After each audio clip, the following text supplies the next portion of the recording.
try it.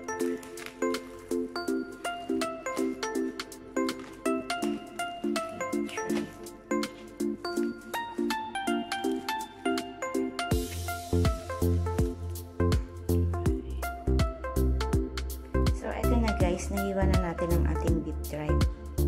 Hugasan natin siya ng baking soda or asin at suka para sigurado tayo na malinis siya. Tapos banlawan natin. Naghiwa tayo ng maraming luya, bawang sibuyas at ang ating pampaasim at pampapait. Kasama yan sa balat. Kasama yung balat sa pagpapana.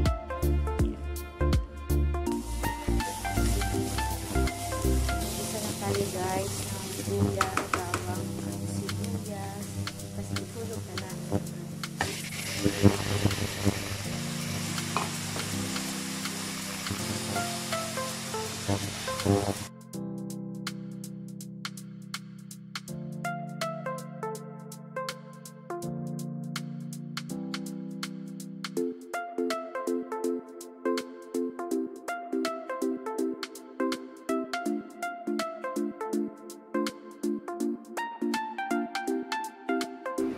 Nilagyan ko na siya guys ng water. Ayan. Then simmer natin. Palambutin natin yung beef tripe.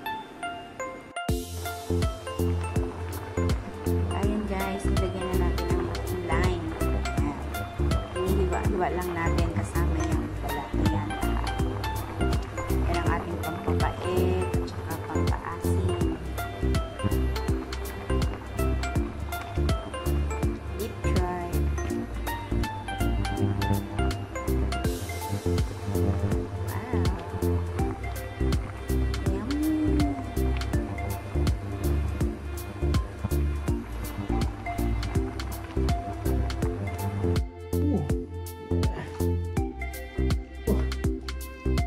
Ano ba ito? Papayitan o ano?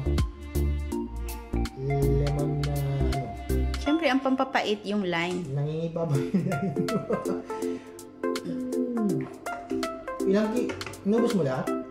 Oo, kunti lang naman yun. Di ba 7 kilo yung binili? Eh, di ba? Oo. Laki na.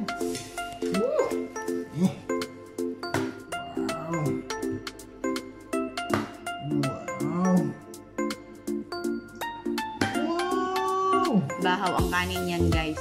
Kaya feel na feel niya. Kaya pag mainit ang hirap siya. Kaya bahaw siya. Bahaw. Ano?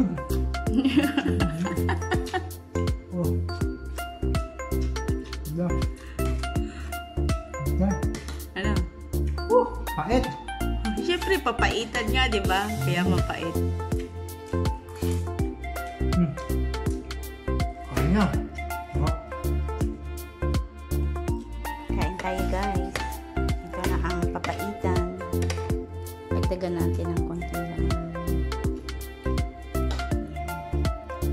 With tuyo.